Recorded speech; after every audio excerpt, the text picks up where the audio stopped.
Follow-up bone, and I definitely think I'll write about it. In what world is Kaldor Hicks not market fraud, period, full stop?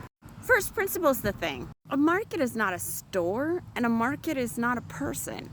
A market is the relationship between them, the push and the pull, the back and the forth. I want to pay this much, I only have this much to pay, well, I could sell you this much instead. That's what a market is. In a one-sided market, I'm buying tennis shoes, right? In a two-sided situation, I'm buying tennis shoes for my kid. So the tennis shoe store in the two-sided situation, they're not just selling the physical product of tennis shoes. They're selling the furtherance of my relationship with my kid. A flower shop doesn't exist because there's sons. A flower shop exists because there's mothers that sons are willing to spend money on. If I'm buying leggings, I don't just look at the price of things. I look at the reputation of the seller. In a two-sided market, the vendor's not just maintaining a relationship with the buyer. They're selling the paying customer a positive interaction with the end user relationally. Parents buy tickets to Disney because they think of the memories they're going to make at Disney World. Disney World is very specifically selling a positive interaction with the end user who's not paying. But for the end user, they're doing the exact same thing.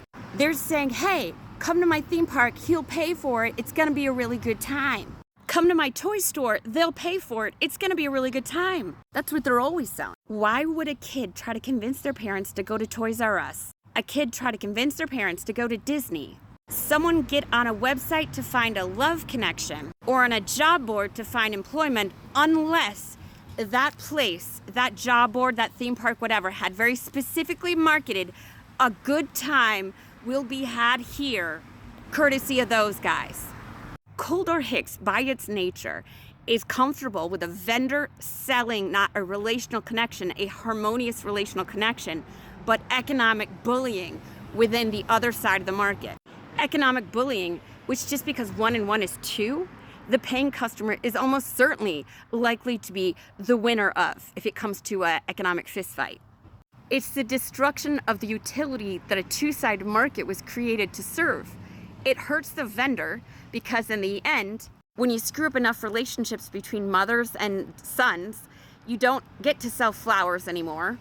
Or when you screw up enough relationships between kids and their parents, they don't want to go to Disney World anymore. But it's also just straight market fraud because the only thing you were ever actually doing to convince the user to get on your website, to go to your theme park, etc., was selling them a good time courtesy of those guys, while actively knowing that the vendor is comfortable delivering a bad time. And when the paying customer doesn't know, it's probably the dating market. You're just authorizing planned obsolescence for human connection.